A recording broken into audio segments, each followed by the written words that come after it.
passé vraiment avec sa femme et ses enfants une super soirée. C'était pour nous la première fois qu'on se retrouvait vraiment en immersion dans une famille laotienne. On a déjà été en immersion avec Grâce à Long, notre filleule, à Luang Prabang, dans une école de sœurs.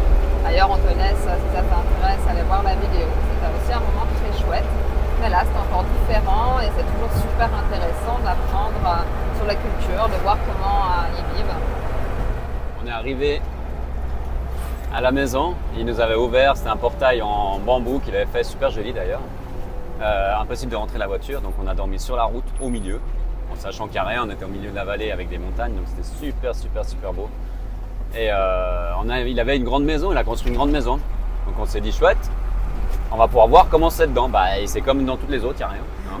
Il y a une grande pièce, mais il n'y a rien du tout. Et en fait, ils vivent dans la maison, la première qu'ils avaient derrière. Donc en fait, tu passes dans la grande maison, tu sors par la petite porte et tu rentres dans celle en bois. Et là, tu as une maison qui sort des musées, quoi. C'est vraiment typique.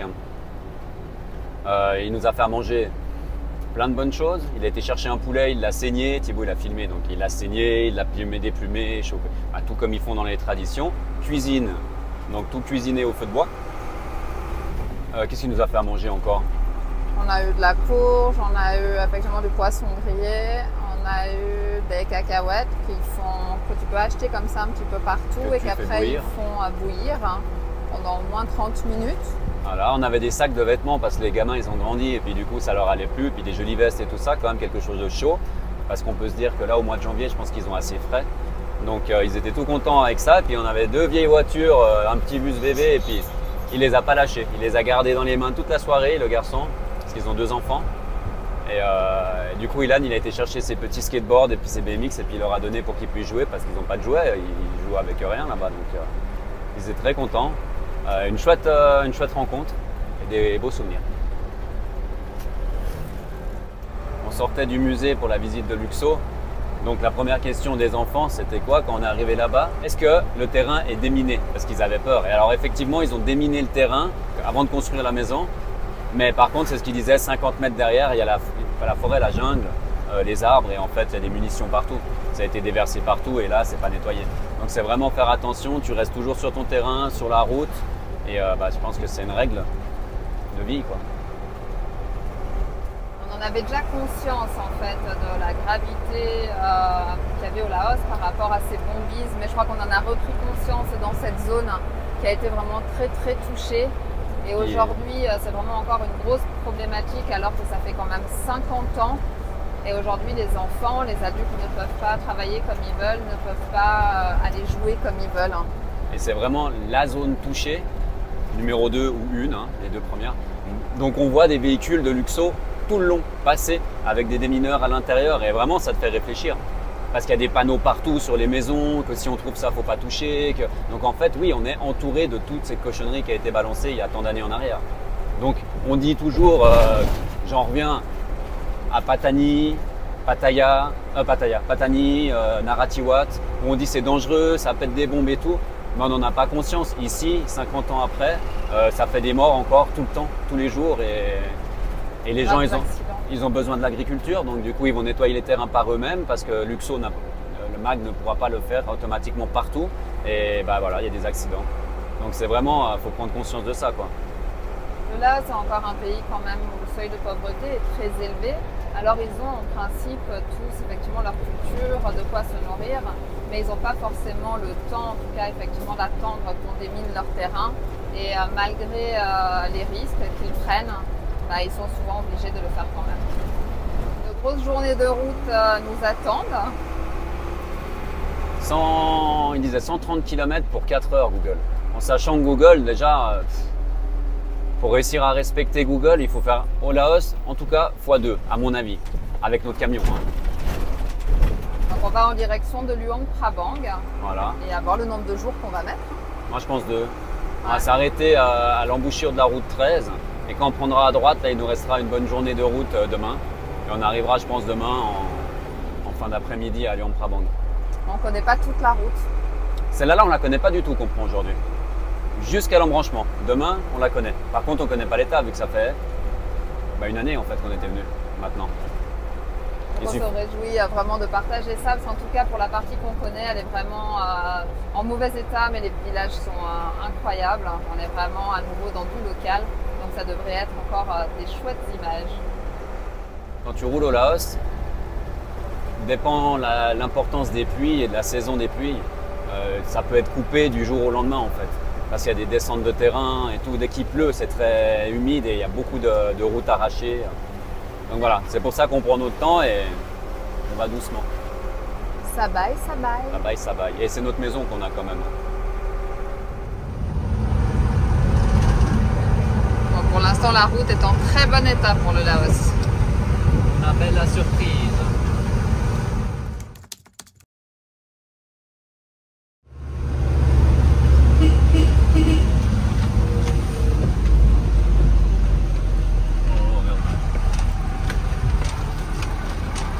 On disait que la route était belle, hein.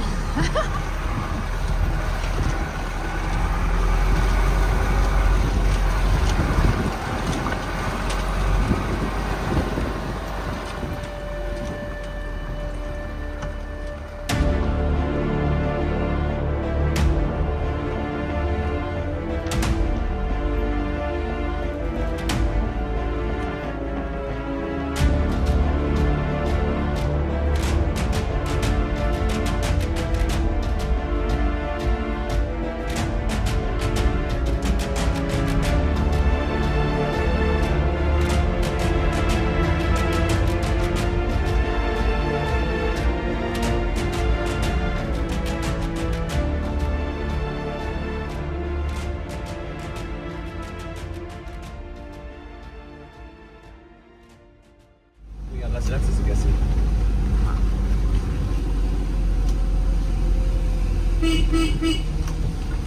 Les routes de l'impossible du Laos. On n'en parle pas beaucoup, hein. Mais je pense que ça mériterait sa petite émission.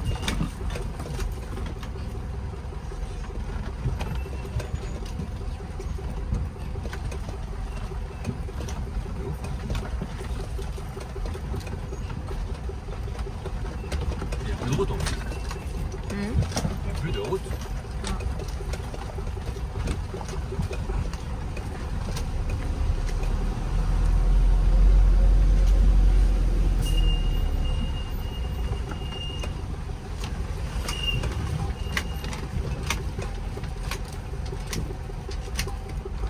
Quelque chose à dire?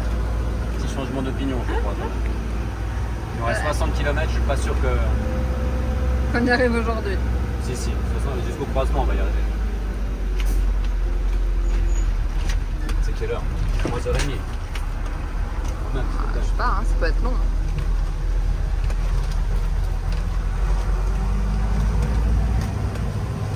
Après, j'espère quand même qu'elle est bien, qu'elle est pas comme ça jusqu'au bout, tu vois. On n'est pas arrivé, c'est sûr.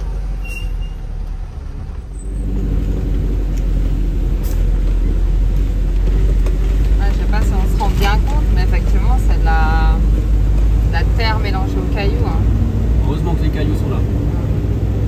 Ce qui fait qu'on n'a pas de Problème de glisse. glisse. Un petit peu, hein. C'est léger.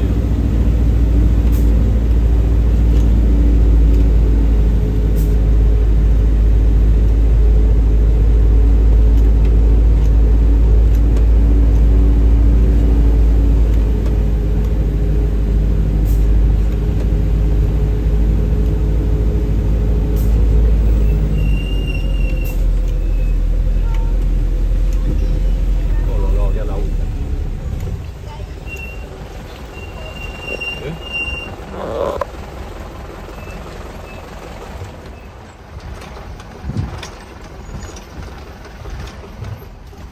C'est assez impressionnant quand même. Heureusement que j'ai un bon chauffeur.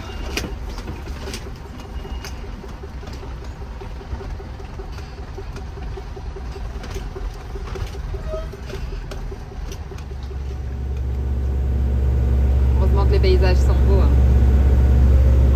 C'est assez grandiose. On se sent tout petit, hein. Ah ouais.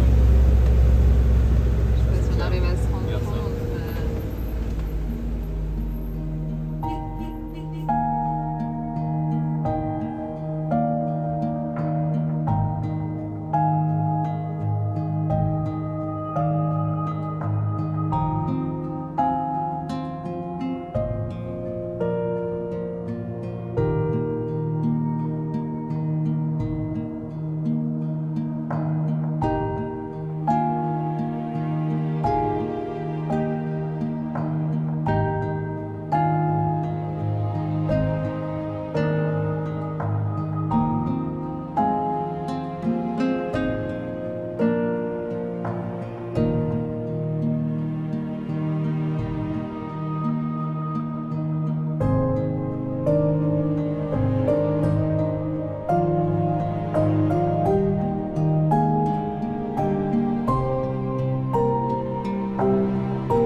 pas si on se rend bien compte de la gadoue qu'il y a partout, mais...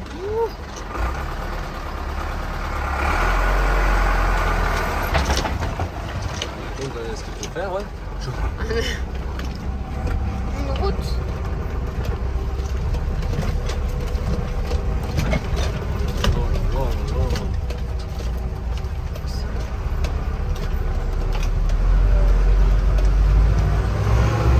Petit commentaire, monsieur Meyer? Truc de fou, il faut vraiment avoir l'œil partout. Ça glisse, t'as des cailloux coupants, t'as des camions qui arrivent en face, des routes qui sont cassées sur le bord. Normalement, on devrait aller au mieux là. On espère. On espère. Quand tu penses que c'est fini, et ben ça recommence. C'est pas terrible. Hein. Ah papa, on pourrait se poser là pour faire un petit goûter. Là, on va par où à ton avis? Moi je l'attends là-bas. Voilà, quand même. Comme ça, hein? Ouais. Non, ils sont enfoncés. Attention, accrochez-vous. Ils sont enfoncés seulement 10 cm.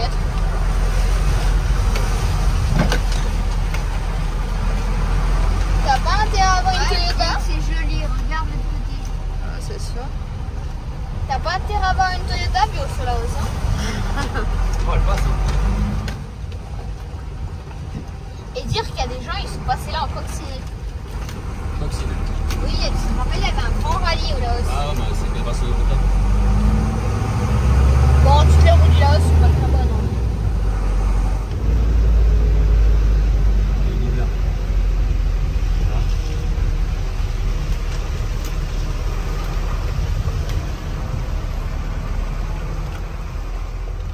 La saison des pluies au Laos, de juin à novembre, est caractérisée par des pluies quasi quotidiennes et parfois diluviennes. Les inondations rendent la circulation difficile pour se déplacer dans le pays. Ça va, Eddy?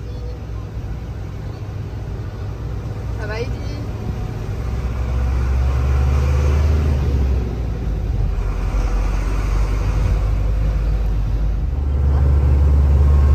Hop, c'est le Là, on arrive à 1500 mètres. Ouais, 1500 mètres. Là-bas, c'est le brouillard ou le givre? Non, là, papa, ça fait de la pluie, non, quand il y a de l'eau chaude à la fenêtre. À cette température. Ouais, il fait dormir. Ne va pas très chaud. Ils ont des petites laines.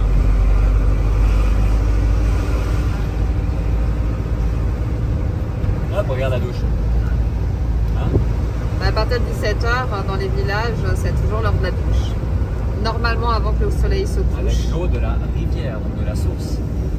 Je t'explique pas la température. L'eau glacée. Imagine un peu. Bon, ça ravigote, regarde, elle. On dirait qu'elle va au restaurant. Ah, petit téléphone, parapluie. Elles sont souvent élégantes, les là-haut. Même au milieu des montagnes.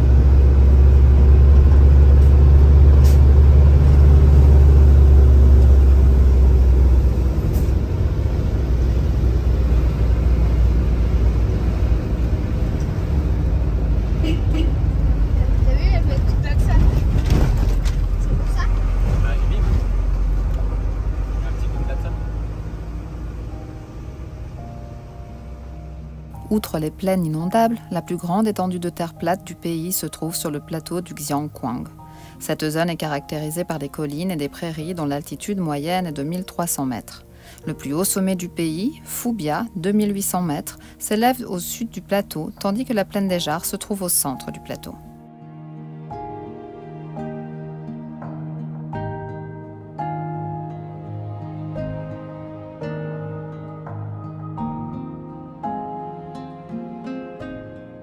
Cette province abrite 5 groupes ethniques différents, les Thaï Dam, les Thaï Dung, les Puan, les Kamu et les Hmong.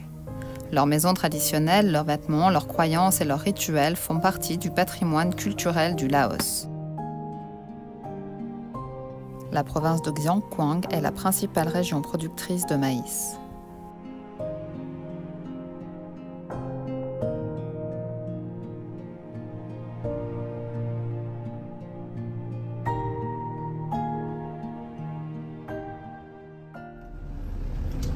Objectif atteint. On s'était donné d'arriver dans ce village au croisement avant de tourner pour aller à Luang-Prabang.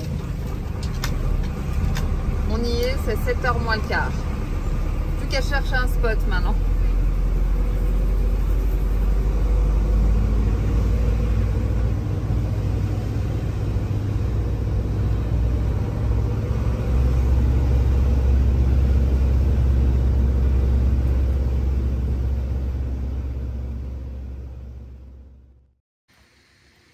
On a réussi à trouver un spot hier soir, mais alors ce matin, C'est le Grand Nord. c'est l'hiver. Vent, froid, brouillard. Ah, grave. Donc on va pas faire l'école ce matin, pour le on plaisir des on sait pas lolos. ce qui nous attend, donc Bon, il vaut mieux qu'on arrive plus tôt et qu'on fasse l'école après, ouais, c'est quand même mieux. plutôt qu'on parte. Vaut mieux pas. anticiper un petit peu. Hein. Et les loulous, ils ont dormi avec nous cette nuit. C'était comment cette nouvelle tentative? Un peu serré, mais ça. Oh, mais t'as pris tout le lit! Tu rigoles, t'avais 2 fois plus de place que nous. Non, mais en long, on s'est mis 1, 2, 3, 4 et c'était pas mal du tout.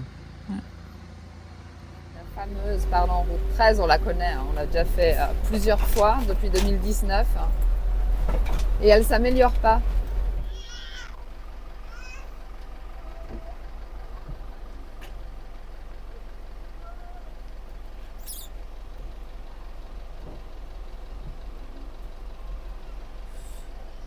Il y a beaucoup de camions. Ouais, c'est tout arrêté. Je sais pas ce qu'il y a. J'ai remonté un bois à pied, mais il y a des camions tout le long de la route. Non, voilà.